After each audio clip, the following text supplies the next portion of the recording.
여러분, 지금 손등을 한번 가만히 들여다봐 주세요. 피부 아래로 희미하게 비치는 핏줄, 손가락 마디의 주름, 그 위를 지나온 세월의 흔적. 우리는 그걸 보면서 아주 익숙한 문장 하나를 떠올립니다. 시간이 나를 이렇게 만들었구나. 그런데 오늘 저는 여러분에게 조금 이상한 말씀을 드리려고 합니다. 시간은 여러분을 늙게 만들 수 없습니다. 물리학이 지금까지 알아낸 바로는 시간에는 애초에 여러분을 늙게 만들 능력 자체가 없거든요. 더 기묘한 건 이겁니다. 그런데도 여러분은 분명히 늙습니다. 자, 이 모순이 오늘 이야기의 출발점입니다. 오늘 저희 파인만의 길에서 파헤쳐 볼 질문은 바로 이겁니다. 우리를 늙게 만드는 건 도대체 무엇인가? 오해는 마세요. 무슨 젊어지는 비법이나 영양제 이야기를 하려는 게 아닙니다. 그런 건 여기서 한마디도 하지 않습니다. 제가 하려는 건 훨씬 더 근본적인 이야기예요. 늙는다는 이 현상이 물리학의 눈으로 보면 도대체 무슨 일인가? 시간이 흐른다는 그 느낌의 정체는 무엇인가? 그리고 왜 우주에서 유독 여러분 같은 존재만 늙어가는가? 이 질문을 끝까지 따라가다 보면 우리가 평생 당연하게 믿어온 전제 하나가 통째로 뒤집힐지도 모릅니다. 늙음이 슬픈 일이라는 그 전제 말입니다. 먼저 우리 대부분이 마음속에 그리고 있는 그림부터 그려보겠습니다. 아마 이렇게 느끼실 겁니다. 시간은 거대한 강물처럼 어디선가 흘러오고 있다. 우리는 그 강물 위에 떠 있는 작은 나뭇잎이다. 강물은 우리에게 허락을 구하지 않습니다. 그냥 흐릅니다. 시계는 째깍째깍 돌아가고 달력은 한 장씩 넘어가고 거울 속 얼굴은 조금씩 바뀝니다. 아침에 눈을 뜨면 어제보다 하루만큼 더 떠내려와 있습니다. 우리는 그 흐름에 저항할 수 없습니다. 그저 실려갈 뿐입니다. 그래서 우리는 이렇게 말하죠. 세월 앞에 장사 없다. 시간이 약이다. 나이 드는 건 어쩔 수 없는 거다. 이 그림 속에서 시간은 일종의 범인입니다. 눈에 보이지 않는 손으로 우리 세포를 하나씩 늙게 만드는 범인이요. 그리고 우리는 그 범인에게 아무것도 할 수 없다고 느낍니다. 얼마나 무력한 느낌입니까? 새벽에 문득 잠이 깨서 천장을 바라볼 때 그 무력감이 스윽 밀려온 적 우리도 있으실 겁니다. 너무나 자연스러운 그림이죠. 저도 오랫동안 그렇게 느꼈습니다. 그런데 말입니다. 이 그림에는 아주 치명적인 오류가 하나 숨어 있어요. 그 오류를 파인만이라면 어떻게 짚어냈을까요? 리처드 파인만이라는 물리학자를 아실 겁니다. 그는 평생 딱 하나의 버릇을 붙들고 살았습니다. 누가 어떤 개념을 말하면 그는 이렇게 되물었어요. 그래서 그게 실제로 무슨 뜻인데? 단어 말고 진짜로 무슨 일이 벌어지고 있는 건데? 교과서에 적힌 문장을 그대로 외우는 걸 그는 견디지 못했습니다. 그러니 오늘 우리도 파인만처럼 물어봅시다. 시간이 흐른다. 좋아요. 그런데 그게 실제로 무슨 뜻입니까? 흐른다는 건 도대체 무엇이 어디로 움직인다는 겁니까? 여기서 정말 놀라운 사실 하나를 말씀드려야겠습니다. 물리학의 가장 근본적인 방정식들을 펼쳐놓고 들여다보면 그 안에는 시간의 방향이라는 게 없습니다. 무슨 말이냐고요? 뉴턴의 운동 법칙이든 전자기 법칙이든 양자역학의 방정식이든 그것들은 시간이 앞으로 가든 뒤로 가든 똑같이 성립합니다. 방정식 입장에서는 과거로 가는 것과 미래로 가는 것이 완벽하게 대등해요. 마치 좌우가 대등한 것처럼요. 당구공 두 개가 부딪히는 장면을 촬영해서 거꾸로 돌려보면 그것도 물리법칙에 완벽하게 들어맞는 장면입니다. 어느 쪽이 진짜인지 물리학은 구분하지 못합니다. 그런데 이상하지 않습니까? 우리 일상에서는 과거와 미래가 이렇게나 다른데요. 깨진 컵은 저절로 다시 붙지 않습니다. 식은 커피는 저절로 다시 뜨거워지지 않습니다. 흩어진 향은 다시 병 속으로 모이지 않습니다. 우리는 어제를 기억하지만 내일은 기억하지 못합니다. 세상 어디를 봐도 시간에는 분명히 한쪽 방향이 있어요. 그런데 물리학의 근본 방정식은 그 방향을 모른다니. 이게 20세기 물리학이 마주친 가장 깊은 수수께끼 중 하나입니다. 자, 여기서 상황이 진짜 기묘해집니다. 물리학자들이 이 수수께끼를 파고들어서 찾아낸 답은 딱 하나였습니다. 우주에서 과거와 미래를 구분해주는 것, 시간의 방향을 만들어주는 것은 오직 단 하나의 법칙이라는 겁니다. 열역학 제2법칙, 엔트로피 법칙이라고도 부릅니다. 엔트로피라는 말이 낯설게 느껴지신다면 파인만식으로 아주 쉽게 풀어보겠습니다. 엔트로피는 그냥 무질서의 정도입니다. 흩어진 정도예요. 그리고 제2법칙이 말하는 건 딱 한 문장입니다. 우주 전체의 무질서는 시간이 갈수록 늘어나기만 한다. 절대 저절로 줄어들지 않는다. 방을 한 달 동안 내버려두면 저절로 어질러지지 저절로 정돈되지는 않죠. 그게 바로 그 법칙입니다. 컵은 깨지는 방향으로만 가고 커피는 식는 방향으로만 갑니다. 무질서가 늘어나는 그 방향, 바로 그것을 우리는 미래라고 부르는 겁니다. 이걸 한번 가만히 음미해 보세요. 그러니까 시간이 흘러서 무질서가 늘어나는 게 아닙니다. 순서가 반대예요. 무질서가 늘어나는 그 과정 자체가 우리가 시간이 흐른다고 느끼는 것의 정체입니다. 시간이라는 강물이 따로 있어서 우리를 떠내려 보내는 게 아니라 온 우주가 조금씩 흩어지고 있고 그 흩어짐을 우리가 시간이라고 이름 붙인 것뿐이라는 거죠. 바인만이라면 여기서 이렇게 말했을 겁니다. 봐, 시간이 범인인 줄 알았지? 시간은 범인이 아니야. 시간은 사건 현장에 붙여놓은 이름표일 뿐이야. 진짜 사건은 따로 있어. 무질서가 늘어나는 것, 그게 진짜 사건이야. 그렇다면 늙는다는 건 뭘까요? 이제 그림이 완전히 달라집니다. 우리가 늙는 건 시간이라는 손이 여러분을 잡아당겨서가 아닙니다. 우리 몸 안에서 세포 하나하나 안에서 우주 전체를 지배하는 그 무질서의 법칙이 똑같이 작동하고 있기 때문입니다. 우리 몸은 우주 바깥에 있는 특별한 존재가 아니에요. 여러분은 우주의 일부이고 우주가 흩어지는 그 거대한 흐름을 우리 살과 뼈로 직접 겪고 있는 겁니다. 늙음은 시간의 작품이 아니라 엔트로피의 작품입니다. 자, 그런데 바로 여기서 저는 오늘 이야기 전체를 관통할 하나의 이미지를 여러분께 드리고 싶습니다. 우리가 오늘 끝까지 손에 쥐고 가셔야 할 그림입니다. 촛불입니다. 식탁 위에 촛불 하나가 켜져 있다고 상상해 보세요. 그 불꽃을 가만히 바라봅니다. 여러분은 그 불꽃을 하나의 물건이라고 느끼실 겁니다. 저기 저 자리에 노랗게 떠 있는 하나의 사물. 그런데 잠깐만요. 파인만처럼 물어봅시다. 저 불꽃은 실제로 무엇입니까?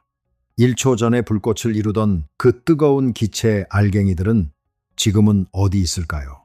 이미 위로 흩어져 사라졌습니다. 지금 불꽃을 이루고 있는 건 방금 새로 데워진 완전히 다른 알갱이들입니다. 1초 뒤에는 또 다른 알갱이들로 바뀌어 있을 거예요. 그러니까 불꽃은 물질이 아닙니다. 불꽃은 고정된 물건이 아니에요. 불꽃은 하나의 과정입니다. 초가 녹고 기체가 타오르고 열이 위로 빠져나가는 그 끊임없는 흐름이 만들어내는 하나의 모양일 뿐입니다. 재료는 매 순간 통째로 갈리는데 모양만 유지되는 겁니다. 흐름이 멈추는 순간 불꽃은 그냥 사라집니다. 어디로 가는 게 아니라 그냥 없어져요. 왜냐하면 처음부터 물건이 아니라 흐름이었으니까요. 이제 아주 조심스럽게 그러나 아주 진지하게 여쭙겠습니다. 여러분은 촛불과 얼마나 다르십니까? 여러분 몸을 이루는 원자들은 지금 이 순간에도 끊임없이 교체되고 있습니다. 여러분이 먹는 음식이 우리 살이 되고 어제의 살이던 것은 몸 밖으로 빠져나갑니다. 몇 년만 지나면 지금 여러분을 이루고 있는 원자 대부분은 다른 원자로 갈려 있을 겁니다. 그런데도 여러분은 여전히 여러분입니다. 그러니 우리도 어쩌면 물질 덩어리가 아니라 흐름이 만들어내는 하나의 모양일지 모릅니다. 살아있는 불꽃 말입니다. 자, 이 촛불 하나를 꼭 쥐고 이제 한층 더 깊이 내려가 보겠습니다. 자, 여기서 아주 자연스럽게 한층 더 깊은 질문 하나가 머리를 스칩니다. 좋습니다. 늙음이 엔트로피, 그러니까 무질서가 늘어나는 일이라고 칩시다. 그런데 무질서가 늘어난다는 게 우리 몸 안에서 구체적으로 무슨 뜻입니까? 방이 어질러지는 거야 눈에 보이지만 세포 안에서는 도대체 무엇이 어질러진다는 걸까요? 이 질문을 던지는 분이야말로 진짜 파인만처럼 생각하는 겁니다. 이름만 알고 넘어가지 않고 그래서 실제로 무슨 일이냐고 묻는 거니까요. 여기서 파인만이 남긴 아주 중요한 통찰 하나가 등장합니다. 엔트로피는 단순히 물건이 흐트러지는 게 아니라는 겁니다. 엔트로피의 본질은 정보의 손실이에요. 이게 무슨 말인지 천천히 풀어보겠습니다. 우리 몸을 이루는 수십조 개의 세포, 그 하나하나 안에는 상상하기 힘들 만큼 정교한 정보가 담겨 있습니다. 세포의 중심에는 DNA라는 설계도가 있습니다. 여기에는 여러분이라는 존재를 만들고 유지하는 명령어가 빼곡히 적혀 있어요. 그리고 그 명령어를 따라 단백질이라는 부품들이 만들어지는데 이 부품들은 아주 정확한 모양으로 접혀야만 제 기능을 합니다. 종이 접기를 딱 한 칸만 틀리게 접어도 학이 아니라 이상한 덩어리가 되는 것처럼요. 세포막은 안과 밖의 전기적 균형을 아주 미세하게 유지하고 있습니다. 이 모든 것이 정보입니다. 질서예요. 우주에서 보기 드물게 정교하게 정돈된 상태입니다. 그런데 제2법칙은 이 질서를 가만두지 않습니다. 아주 조금씩 그러나 쉬지 않고 이 정보를 지워나갑니다. 우리가 잠든 사이에도 이 글을 듣고 계신 지금 이 순간에도 말입니다. 어떻게 지워지느냐? DNA를 복사하는 과정에서 아주 가끔 오타가 납니다. 그 오타가 조금씩 쌓입니다. 단백질이 정확한 모양으로 접히지 못하고 잘 접혀서 엉겨 붙습니다. 세포와 세포 사이에 오가는 신호가 조금씩 흐릿해집니다. 하나하나는 너무나 사소해서 눈에 보이지도 않습니다. 그런데 이게 수십 년 쌓이면 거울 앞에 선 어느 날 문득 낯선 얼굴이 나를 바라보고 있는 겁니다. 자, 인과의 사슬을 한번 정리해 볼까요? 우주는 무질서가 늘어나는 방향으로만 간다. 우리 세포도 우주의 일부다. 그러니 세포 속 정보도 조금씩 흩어진다. 그래서 몸이 변한다. 그 변화가 쌓인 것을 우리가 늙음이라고 부른다. 시간이 지나서가 아닙니다. 무질서가 늘어나서입니다. 그리고 무질서가 늘어나는 것을 우리가 시간이라고 부르는 거고요. 뱅글뱅글 도는 것 같지만 사실 이 셋은 같은 하나의 사건입니다. 여기까지 들으시면 마음이 조금 무거워질 수도 있습니다. 그럼 우리는 이 우주의 법칙 앞에서 완전히 무력한 건가? 컵처럼 커피처럼 그냥 흩어지기만 하는 존재인가? 그런데 여기서 제가 아까 드린 촛불을 다시 떠올려 주세요. 촛불도 결국은 초가 다 녹으면 꺼집니다. 촛불도 제2법칙을 이길 수는 없어요. 그런데 촛불에게는 아주 신기한 능력이 하나 있습니다. 초가 다 타기 전까지 그 몇 시간 동안 촛불은 자기 모양을 유지합니다. 바람이 불어 흔들려도 다시 제 모양으로 돌아옵니다. 주변의 온 세상이 차갑게 식어가는 와중에 오직 그 불꽃자리만은 뜨겁고 질서 있게 반짝입니다. 어떻게 이게 가능할까요? 무질서만 늘어난다면서요. 여기가 오늘 이야기에서 가장 아름다운 지점 중 하나입니다. 그리고 아마 우리가 학교에서 제대로 배우지 못한 부분일 겁니다. 제2법칙은 우주 전체의 무질서가 늘어난다고 말하지 우주의 모든 구석에서 예외 없이 무질서가 늘어난다고 말하지 않습니다. 이 차이가 결정적입니다. 어떤 작은 구석에서는 무질서가 오히려 줄어들 수도 있어요. 단 조건이 있습니다. 그 구석이 바깥으로 무질서를 더 많이 내다 버려야 합니다. 방을 청소해서 방 안의 질서를 높이려면 여러분이 땀을 흘리고 열을 내면서 방 바깥으로 더 큰 무질서를 뿜어내야 하는 것과 같습니다. 방은 깨끗해지지만 방과 여러분을 합친 전체로 보면 무질서는 늘어난 거예요. 우주는 전혀 손해보지 않습니다. 촛불이 하는 일이 바로 이겁니다. 촛불은 초와 산소라는 질서 있는 재료를 삼켜서 열과 연기라는 더 큰 무질서로 바꿔 바깥으로 내뿜습니다. 그 대가로 자기 자신은 뜨겁고 반짝이는 질서 있는 모양을 유지하는 겁니다. 물리학에서는 이런 존재를 흐름으로 자기를 유지하는 구조라고 부릅니다. 강물에 생기는 소용돌이를 생각해 보세요. 소용돌이는 물이 끊임없이 흘러 지나가는 동안에만 그 자리에 그 모양으로 존재합니다. 물이 멈추면 소용돌이도 사라집니다. 촛불도, 소용돌이도, 그리고 여러분도 모두 흐름이 만들어내는 질서입니다. 20세기 초에 슈레딩거라는 물리학자가 생명이란 무엇인가라는 질문을 던지면서 이런 말을 했습니다. 생명은 질서를 유지하기 위해 바깥에서 질서를, 그의 표현으로는 음의 엔트로피를 끊임없이 빨아들이는 존재라고요. 생명이란 곧 엔트로피에 맞서는 흐름 그 자체라는 겁니다. 이걸 한번 음미해 보세요.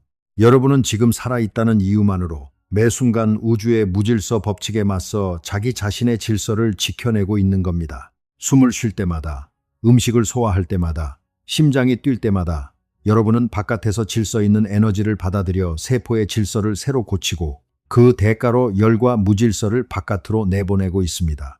살아있다는 건 가만히 있는 상태가 아니에요. 살아있다는 건 끊임없는 저항의 흐름입니다.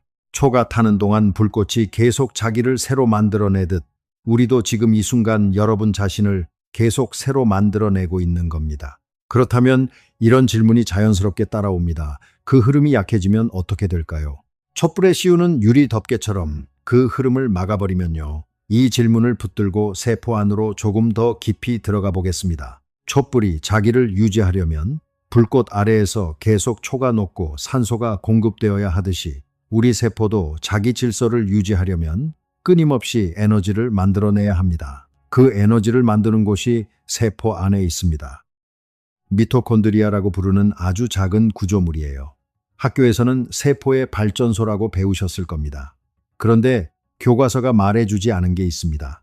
이 발전소는 그냥 전기를 만드는 곳이 아니라 여러분이라는 불꽃이 꺼지지 않도록 연료를 태우는 바로 그 자리라는 겁니다. 심장이 한번 뛸 때도, 눈꺼풀이 한번 깜빡일 때도, 방금 우리가 어떤 생각을 떠올릴 때도 그 모든 순간에 미토콘드리아가 태워낸 에너지가 쓰였습니다. 이 흐름이 단 몇 분만 완전히 멈춰도 불꽃은 꺼집니다. 그런데 여기 아주 흥미로운 성질이 하나 있습니다. 이 발전소는 쓸수록 늘어나고 쓰지 않을수록 줄어듭니다. 참 이상하죠. 보통 물건은 쓸수록 닳는데 이건 반대예요. 왜 그럴까요? 다시 흐름의 관점으로 돌아가 봅시다. 우리 세포는 매 순간 지금 얼마만큼의 에너지 흐름이 필요한지를 감지하고 있습니다. 몸을 많이 움직이면 세포는 이렇게 읽습니다. 아, 지금 흐름이 강하게 필요하구나. 발전소를 더 지어야겠다. 그래서 미토콘드리아의 수가 실제로 늘어납니다. 반대로 하루 종일 거의 움직이지 않으면 세포는 이렇게 읽어요. 흐름이 별로 필요 없구나. 발전소를 줄이자. 그러면 발전소는 서서히 수가 줄고 효율이 떨어집니다. 불꽃을 키우는 연료 공급이 약해지는 겁니다. 여기서 파인만이 물리학에서 늘 강조하던 원리 하나가 생명에도 똑같이 나타납니다. 흐름으로 유지되는 구조는 흐름이 멈추면 무너진다는 원리입니다. 소용돌이는 물이 멈추면 사라지고 촛불은 연료가 끊기면 꺼집니다. 그리고 흐름으로 유지되는 우리 몸도 그 흐름이 약해지면 질서를 지킬 힘을 잃습니다. 물리학에는 열적 평형이라는 말이 있습니다. 뜨거운 것과 차가운 것이 완전히 섞여서 더 이상 아무 흐름도 아무 변화도 일어나지 않는 상태, 우주가 궁극적으로 향해 가는 그 완벽한 무질서의 상태 말입니다. 그런데 생명에게 있어서 완벽한 평형이란 곧 죽음입니다. 잔잔하게 멈춘 상태가 평화로워 보이지만 물리학의 눈으로 보면 그건 불꽃이 꺼진 상태예요. 그러니 살아있다는 건 결코 잔잔한 게 아닙니다. 살아있다는 건 끊임없이 흐르고 끊임없이 저항하고 끊임없이 자기를 새로 짓는 격렬한 사건입니다. 물론 여기서 정직하게 말씀드려야 할 게 있습니다. 이건 생명을 물리학의 흐름이라는 틀로 바라본 이야기입니다. 세포 안에서 벌어지는 실제 화학은 이보다 훨씬 복잡하고 아직 과학이 완전히 다 밝혀내지 못한 부분도 많습니다. 저도 그 세부를 다 알지는 못합니다. 하지만 큰 그림, 그러니까 생명은 흐름으로 엔트로피에 저항하는 질서라는 이 그림만큼은 지금 물리학이 상당히 자신 있게 말할 수 있는 부분입니다. 파인만이 좋아했을 방식으로 말하자면 정확한 세부는 몰라도 본질의 방향은 분명하다. 이 정도로 이해하시면 됩니다. 자, 여기서 저는 잠시 멈춰서 여러분께 아주 이상한 질문 하나를 던지고 싶습니다. 우리가 아직 제대로 짚지 않은 가장 기묘한 부분이 남아있거든요. 여러분은 어제 저녁에 뭘 드셨는지 떠올릴 수 있습니다. 10년 전 어느 봄날의 냄새도 어렴풋이 기억하실 겁니다. 그런데 내일 저녁에 뭘 드실지는 기억하지 못합니다. 당연한 소리처럼 들리시죠? 미래는 아직 안 왔으니까요. 그런데 파인만이라면 여기서 코웃음 치며 이렇게 물었을 겁니다. 잠깐, 그게 왜 당연한데? 과거와 미래가 물리 법칙에서 대등하다면서 그런데 왜 우리 머리는 한쪽 방향만 기억하는 거지? 이건 정말 깊은 질문입니다. 그리고 그 답은 놀랍게도 우리가 지금까지 이야기해온 바로 그 무질서의 법칙과 이어져 있습니다. 기억이라는 게 뭔지 물리학의 눈으로 들여다봅시다. 무언가를 기억한다는 건 우리 뇌 안 어딘가에 그 사건의 흔적을 질서 있게 새겨 넣는다는 뜻입니다. 텅 빈 노트에 글씨를 적는 것과 비슷해요. 아무것도 안 적힌 상태에서 뭔가 적힌 상태로 바뀌는 거죠. 그런데 이렇게 질서 있는 기록을 만들어내려면 아까 방을 청소할 때처럼 반드시 에너지를 쓰고 바깥에 더 큰 무질서를 내다 버려야 합니다. 기억을 만드는 데에도 대가가 든다는 겁니다. 뇌는 그 대가를 치르면서 사건을 새깁니다. 그런데 이 과정은 오직 한 방향으로만 일어날 수 있습니다. 무질서가 늘어나는 방향, 그러니까 우리가 미래라고 부르는 그 방향으로만요. 그래서 우리는 무질서가 적었던 쪽, 즉 과거의 기록만 가질 수 있고 무질서가 더 많아질 쪽, 즉 미래의 기록은 애초에 만들 수가 없습니다. 이걸 한번 가만히 음미해 보세요. 우리가 과거는 기억하고 미래는 기억하지 못한다는 그 지극히 당연한 사실조차도 사실은 우주가 무질서를 향해 흐른다는 바로 그 법칙의 결과였던 겁니다. 시간이 흐른다는 우리의 그 생생한 느낌, 어제가 뒤에 있고 내일이 앞에 있다는 그 방향 감각의 뿌리에는 엔트로피가 있었어요. 우리는 시간의 흐름을 느끼는 게 아니라 우리 안에서 무질서가 늘어나는 것을 시간의 흐름이라고 번역해서 느끼고 있었던 겁니다. 그러니까 이렇게 말할 수 있습니다. 우리 마음이 과거를 향해 뒤돌아보고 미래를 향해 내다보는 그 방향과 우리 세포가 늙어가는 방향, 그리고 저 멀리 별들이 다 타서 식어가는 방향이 전부 같은 하나의 방향입니다. 손목시계 안에서든 우리 기억 속에서든 은하 저편에서든 시간은 오직 무질서가 늘어나는 그 한 방향을 가리키고 있어요. 우주에 있는 모든 시계는 사실 같은 하나의 사건을 재고 있는 셈입니다. 무질서의 증가라는 사건 말입니다. 파인만은 이런 식으로 서로 멀어 보이는 현상들이 하나의 뿌리에서 나온다는 걸 발견할 때 가장 큰 기쁨을 느꼈다고 합니다. 저는 지금 그 기쁨의 아주 작은 조각을 여러분과 나누고 있는 것 같아 마음이 벅찹니다. 물론 여기서도 정직하게 덧붙여야 합니다. 시간의 방향이 왜 하필 이 방향인가? 그러니까 우주가 왜 아주 먼 옛날 그토록 질서 있는 상태에서 출발했는가 하는 문제는 사실 아직 물리학이 완전히 닫아놓은 질문이 아닙니다. 이 부분은 오늘날에도 물리학자들이 씨름하고 있는 열린 수수께끼예요. 그러니 저도 여기서 모든 걸 다 아는 척하지는 않겠습니다. 다만 확실한 건 지금 우리가 느끼는 시간의 방향이 저 무질서의 법칙과 한 몸이라는 사실입니다. 자, 이 사실을 손에 쥐고 이번엔 아주 평범한 어느 하루 속으로 들어가 보겠습니다. 상상해 보세요. 퇴근길 지하철입니다. 여러분은 손잡이를 잡고 서서 창밖의 어둠을 바라보고 있습니다. 손에는 편의점에서 산 따뜻한 커피 한 잔이 들려 있습니다. 처음엔 뜨거웠던 그 커피가 집에 도착할 즈음이면 어느새 미지근해져 있죠. 여러분은 아무 생각 없이 그걸 마십니다. 그런데 방금 여러분 손 안에서 우주의 가장 근본적인 법칙 하나가 조용히 작동했다는 걸 아셨나요? 뜨거운 커피의 열은 언제나 차가운 공기 쪽으로 흘러갑니다. 절대 반대로 흐르지 않습니다. 커피가 주변의 찬 기운을 빨아들여 더 뜨거워지는 일은 우주가 끝날 때까지 일어나지 않아요. 왜냐하면 그건 무질서가 저절로 줄어드는 일이고 제2법칙이 그걸 허락하지 않으니까요. 여러분은 방금 시간의 화살이 날아가는 걸 손바닥으로 직접 느낀 겁니다.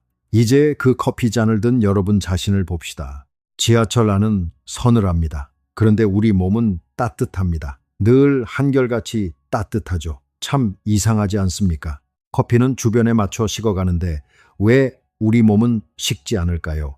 이유는 이제 아실 겁니다. 여러분은 커피와 달리 살아있는 불꽃이니까요.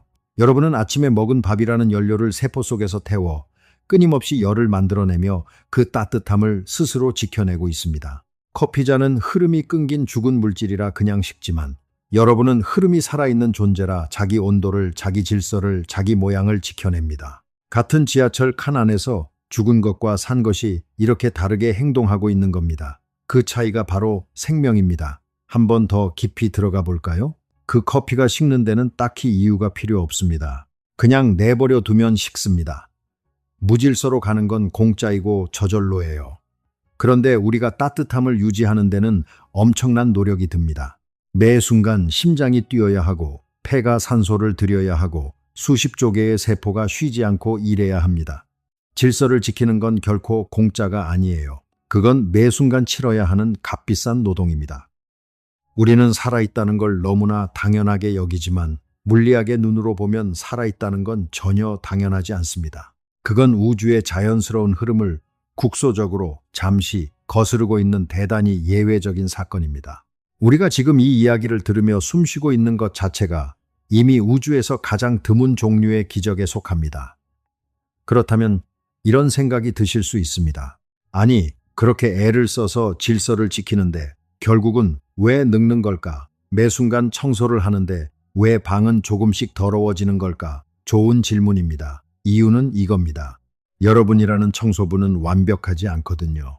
청소를 하는 그 과정에서도 아주 미세한 실수들이 남습니다. 아까 말씀드린 DNA의 오타, 잘못 접힌 단백질 같은 것들이요. 그리고 청소를 담당하는 세포 자신도 늙어가면서 조금씩 게을러집니다. 그래서 매일 지우는 무질서보다 매일 새로 쌓이는 무질서가 아주 조금 더 많습니다. 그 아주 작은 차이가 수십 년 쌓인 것, 그게 바로 늙음입니다. 완전히 막을 수는 없어요. 우주의 법칙이니까요. 하지만 흐름을 강하게 유지할수록 그 차이는 줄어듭니다. 불꽃을 크고 환하게 지필수록 어둠은 더 오래 물러나 있는 겁니다. 자, 여기까지 오면 이제 진짜 마지막 반전이 우리를 기다리고 있습니다. 지금까지의 그림을 통째로 뒤집는 반전이요. 잠깐 여기서 아주 흔한 오해 하나를 풀고 가겠습니다. 흐름이 약해지면 위험하다니까. 그럼 잠은 어떻습니까? 우리는 매일 밤 몇 시간씩 가만히 누워 거의 움직이지 않잖아요. 그럼 잠은 죽음에 가까운 걸까요? 전혀 아닙니다. 오히려 그 정반대죠. 잠은 불꽃이 꺼지는 게 아니라 불꽃이 조용히 자기를 손보는 시간입니다. 낮 동안 흐름이 강하게 돌아가는 사이 세포 곳곳에 쌓인 자잘한 무질서를 밤새 몸은 조용히 청소하고 정리합니다. 잘못 접힌 단백질을 걷어내고 흐릿해진 신호를 다시 또렷하게 다듬습니다. 겉으로는 멈춘 것 같지만 안에서는 가장 정교한 흐름이 돌아가고 있는 거예요. 그래서 잠을 제대로 못 자면 그 청소가 밀리고 무질서가 더 빨리 쌓입니다. 바로 여기에 잠과 죽음의 결정적인 차이가 있습니다. 잠은 다시 켜질 수 있는 상태입니다. 아침이면 흐름이 다시 강해지고 불꽃은 환하게 되살아납니다. 하지만 죽음은 흐름 자체가 완전히 끊긴 상태예요. 유리 덮개가 촛불을 덮어 산소를 끊어버린 것처럼 흐름이 끊기면 불꽃은 다시 켜질 잠재력조차 잃습니다. 그러니 명심하세요. 살아있다는 건 완벽한 고요가 아니라 밤에도 낮에도 결코 멈추지 않는 흐름입니다. 우리가 깊이 잠든 그 순간에도 우리 안의 불꽃은 단 한 번도 쉬지 않고 자기를 지켜내고 있습니다. 자, 이제 우리는 오늘 이야기에서 가장 시점이 뒤집히는 순간에 도착했습니다. 마음의 준비를 하시고 저를 따라와 주세요. 지금까지 우리는 이렇게 느껴왔습니다. 우주는 무질서를 향해 가는데 생명은 거기에 맞서는 반란군이다. 우주의 법칙을 거스르는 작고 갸륵한 저항이다. 그런데 여기에 숨어있는 진실은 정반대입니다. 생명은 우주의 법칙을 거스르는 존재가 아닙니다. 생명은 우주가 무질서를 더 빨리 만들어내기 위해 찾아낸 가장 정교한 방법입니다. 이게 무슨 말인지 촛불로 돌아가서 보겠습니다.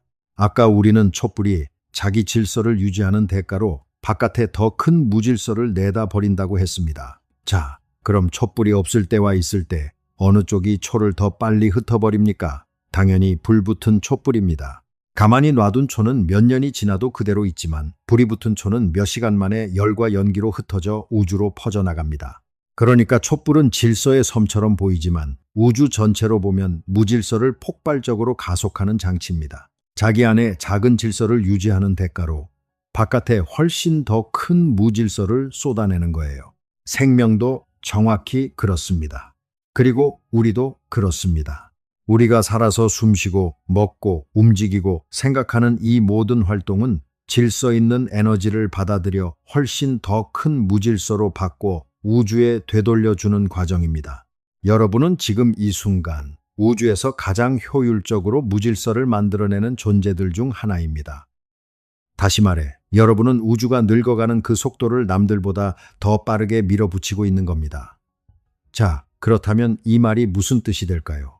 늙는다는 것, 세월을 겪는다는 것은 우리가 우주의 시간 바깥에서 시간에게 당하고 있는 게 아니라는 겁니다. 여러분이 바로 그 시간의 화살을 몸으로 쏘아 보내고 있는 존재라는 겁니다.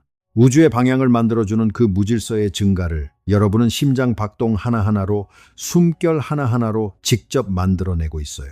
여러분은 시간을 겪는 게 아니라 시간을 만들고 있는 겁니다. 처음 들으면 이게 무슨 소리야 하실 수도 있겠지만 조금만 차분하게 뜯어보시죠. 우리는 늘 생명을 우주에 맞서는 무언가로 그려왔습니다. 차갑고 무심한 우주, 그리고 그 안에서 외롭게 반짝이는 따뜻한 생명. 마치 생명이 우주의 반대편에 서 있는 것처럼요. 그런데 지금 물리학이 우리에게 들려주는 이야기는 훨씬 더 깊고 어떤 면에서는 더 다정합니다. 생명은 우주의 반대편이 아니라 우주가 자기 일을 더 잘하기 위해 스스로 피워 올린 불꽃이라는 겁니다. 우주는 무질서를 향해 가려하고 생명은 그 길을 누구보다 빠르게 닦아주는 일꾼입니다. 우리는 우주의 손님이 아니라 우주가 자기 자신을 흩어놓기 위해 만들어낸 우주의 일부입니다. 이 말이 왜 다정하냐고요? 우리가 늙고 지치고 언젠가 꺼진다는 그 사실이 우주에서 쫓겨나는 일이 아니라 우주의 가장 깊은 리듬에 정확히 올라타 있다는 뜻이기 때문입니다. 우리는 우주와 싸우다 지는 게 아닙니다. 우리는 우주가 흐르는 그 방향으로 함께 흐르고 있는 겁니다. 별이 타오르다 식고 은하가 돌다 흩어지고 그 사이 어느 작은 행성 위에서 한 사람이 나이 들어가는 것이 전부 같은 하나의 노래의 다른 마디들입니다. 이걸 한번 가만히 음미해 보세요. 우리의 주름 하나, 흰머리 한 올이 저 멀리 초신성이 터지는 것과 같은 법칙의 다른 얼굴이라는 사실을요. 그리고 여기 정말로 경이로운 대목이 있습니다. 이 거대한 흩어짐의 흐름 한복판에서 우주는 아주 드물게 자기 자신을 들여다볼 수 있는 자리를 하나 만들어냈습니다. 바로 우리 같은 존재입니다. 무질서를 향해 굴러가는 이 무심한 우주가 잠깐 불이 붙어서 내가 지금 흩어지고 있구나. 그런데 그게 이렇게 아름답구나 하고 스스로 알아채는 순간, 그 순간이 지금 여기 있습니다. 파인만이 우주의 작동 방식을 깊이 들여다볼수록 두려움이 아니라 경외감을 느꼈다는 게 이제 조금 이해가 되지 않으십니까? 우주가 자기 자신을 이해하는 그 드문 순간에 우리가 참여하고 있는 거니까요. 이것보다 더 큰 특권이 어디 있을까요? 자, 이제 우리가 걸어온 길을 처음으로 되짚어 볼 시간입니다.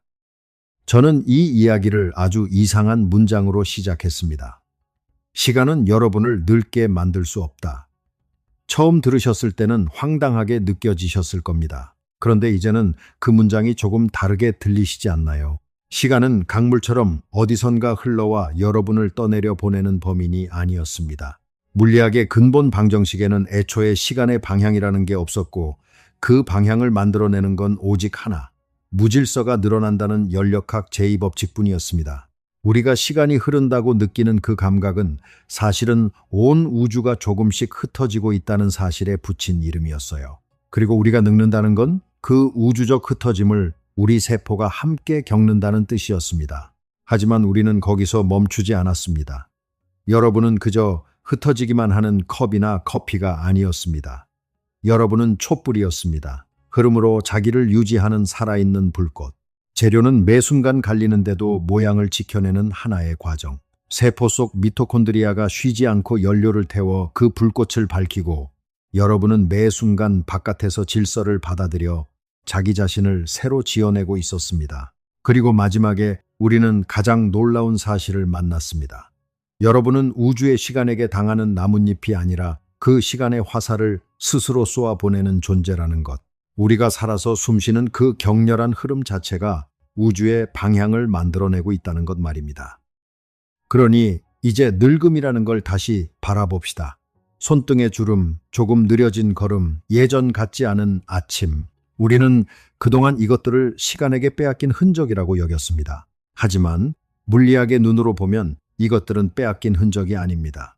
이것들은 우리가 오랫동안 꺼지지 않고 타올랐다는 증거입니다. 수십 년 동안 단 한순간도 쉬지 않고 우주의 무질서에 맞서 자기 질서를 지켜온 그 긴 저항의 훈장입니다. 늙지 않는 것은 우주에 딱 하나뿐입니다. 애초에 불이 붙은 적 없는 것, 살아있던 적 없는 것. 돌멩이는 늙지 않습니다. 늙는다는 건 살아있었다는 뜻이고 살아있다는 건 이 무심한 우주 한복판에서 질서의 불꽃 하나가 타올랐다는 뜻입니다. 파인만은 어떤 개념도 그 본질까지 파고들지 않으면 견디지 못하는 사람이었습니다. 그리고 그렇게 우주가 작동하는 방식을 깊이 들여다볼수록 그는 두려움이 아니라 경외감을 느꼈다고 합니다. 저는 그 마음을 이제 조금 알 것 같습니다. 생각해 보세요. 138억 년의 역사를 가진 이 거대한 우주가 대부분은 텅 비고 차갑고 무질서를 향해 흩어져가는 이 우주가 어쩌다 여러분이라는 작은 자리에서 스스로를 정돈하는 불꽃을 피워 올렸습니다. 그리고 그 불꽃은 지금 이 순간 자기 자신에 대해 생각하고 있습니다. 우리 눈이 이 이야기를 따라오고 우리 마음이 아, 그렇구나 하고 끄덕이는 이 순간이 바로 우주가 여러분을 통해 스스로를 이해하는 순간입니다. 우주의 한 조각이 잠시 불이 붙어 자기가 어떻게 작동하는지를 들여다보고 있는 겁니다. 이보다 더 경이로운 일이 있을까요? 여기서 아주 중요한 걸 하나 짚고 싶습니다. 불꽃은 흐름이 있어야 유지된다고 했습니다. 그 말은 잔잔하게 멈춰 있는 것이 삶을 지키는 길이 아니라는 뜻이기도 합니다. 물리학이 조용히 알려주는 삶의 태도가 있다면 아마 이런 것일 겁니다. 흐르기를 두려워하지 마세요. 몸을 움직이고 마음을 쓰고 세상과 에너지를 주고받는 그 흐름이 곧 우리 불꽃을 지키는 일입니다. 물론 언젠가 초는 다 녹습니다. 어떤 불꽃도 제2법칙을 영원히 이기지는 못합니다. 그건 슬픈 결말이 아니라 애초에 불꽃이라는 존재의 정의입니다. 그리고 파인만이 도달했던 통찰처럼 여러분이 타올랐던 그 모든 순간은 우주라는 거대한 사건 속에 이미 일어난 일로 남습니다. 우주는 자기가 한때 여러분을 통해 밝게 빛났다는 사실을 지울 수 없습니다.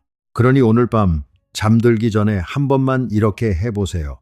가슴에 손을 얹고 그 안에서 쿵쿵 뛰고 있는 흐름을 느껴보세요. 그건 단순한 심장 박동이 아닙니다. 그건 138억 년 된 우주가 지금 이 순간에도 여러분이라는 자리에서 꺼지지 않고 타오르고 있다는 신호입니다. 여러분은 시간에 쫓기는 나뭇잎이 아니라 스스로 빛나는 불꽃입니다. 그 사실 하나만 마음에 품으셔도 내일 아침 거울 속 얼굴이 조금은 다르게 보이실 거라고 저는 믿습니다. 오늘 하루 살아서 타오르고 있는 이 순간을 부디 한 번 더 음미해 보시길 바랍니다. 저는 다음 이야기에서 또 하나의 기묘하고 명쾌한 수수께끼를 들고 여러분을 다시 찾아뵙겠습니다. 그때까지 여러분의 불꽃이 환하게 타오르기를. 안녕히 계세요.